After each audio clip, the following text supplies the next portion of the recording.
In the 1870s, John Poe worked in Texas on different fronts. He started out as a buffalo hunter, part of the slaughter routes and hide trade, a job that required endurance and accurate shooting. Later, he moved into law enforcement, serving as a lawman, patrolling borders, mediating disputes, and arresting thieves. William Clark Quantrill was a Confederate war leader who operated along the Missouri-Kansas border during the Civil War. Leading Quantrill's raiders, he used mobile guerrilla tactics, ambushes, sabotage, and raids against Union garrisons, culminating in the sack of Lawrence in 1863. It had a major regional impact.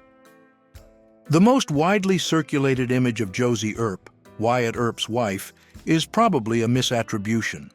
The photo of a woman in a sheer silk dress became famous after appearing on the cover of Glenn Boyer's 1976 book, I Married Wyatt Earp. But researchers have questioned her identification ever since. Pat Garrett is often cited as one of the main lawmen in New Mexico, best known for killing Billy the Kid in 1881. But in local Hispanic memory, another figure stands out as the emblem of authority, El Fego Baca, a lawyer and sheriff remembered for defending Hispanic Mexican communities. Ezra Allen Minor, known as Bill Minor, followed a criminal path that crossed borders. Before gaining notoriety, he went through the U.S. prison system for crimes that revealed his technique, starting with horse theft and moving on to stagecoach robberies along trade routes. Billy Brooks, once a lawman, followed a path that shifted from upholding to breaking the law.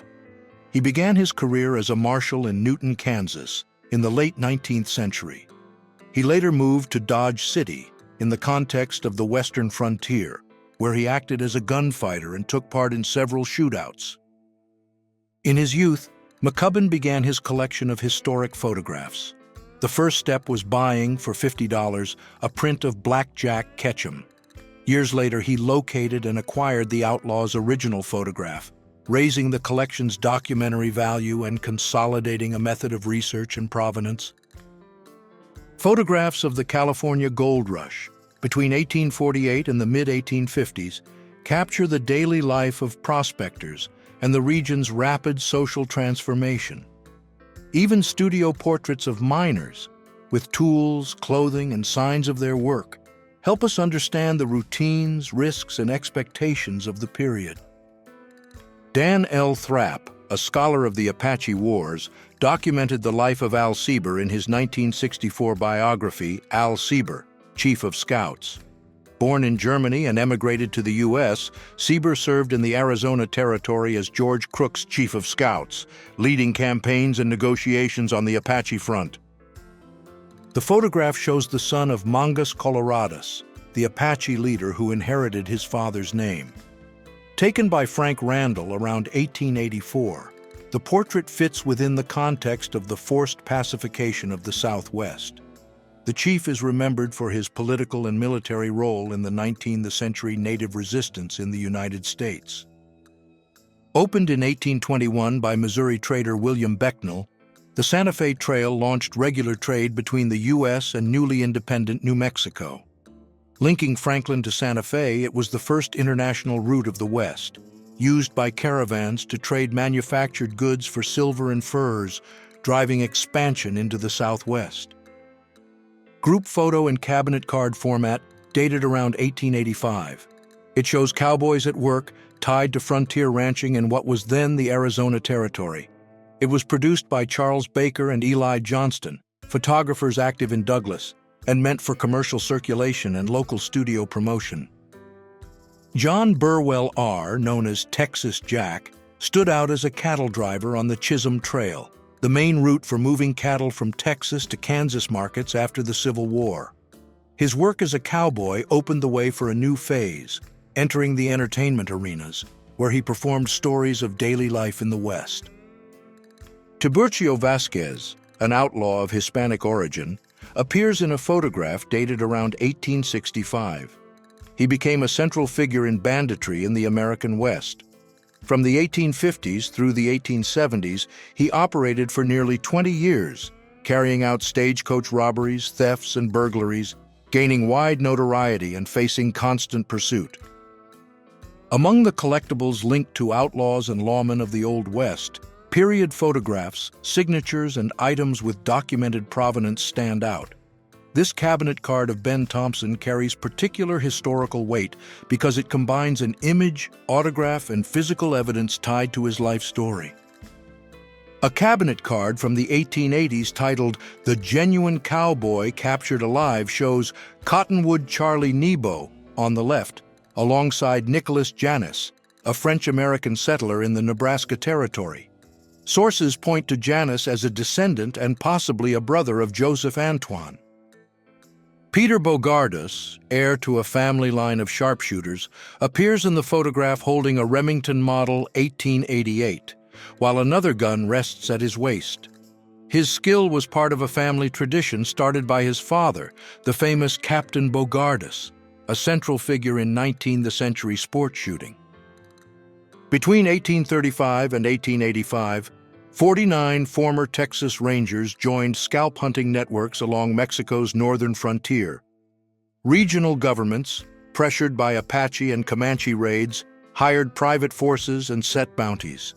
The hunters, like the mercenary mentioned, were paid on scales that varied according to the age and sex of the victims.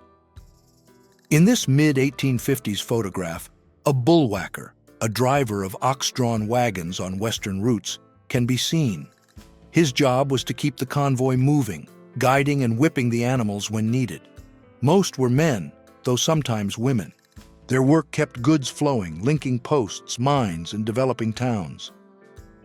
The photograph, a carte de visite from 1878, shows Charles Baudry with his wife Manuela. The portrait was stained with blood after the siege of Stinking Springs in New Mexico Territory on December 23, 1880, when Lincoln County Sheriff Pat Garrett and his men shot Baudry, killing him.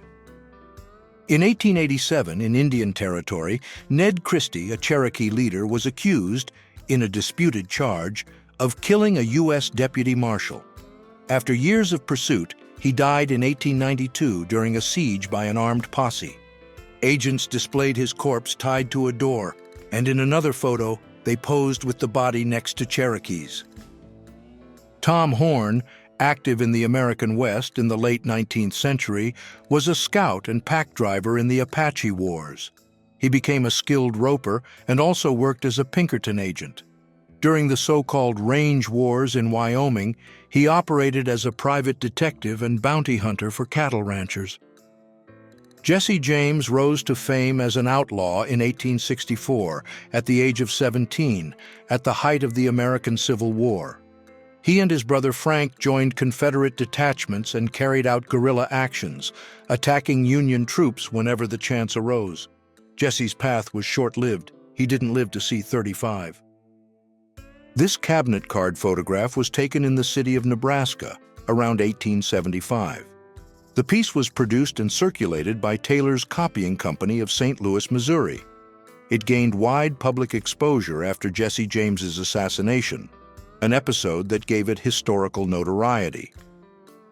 Born in 1848, Myra Maybelle Shirley, known as Belle Starr, lived in the West and was tied to the Younger Gang. She married the outlaws Jim Reed and Sam Starr.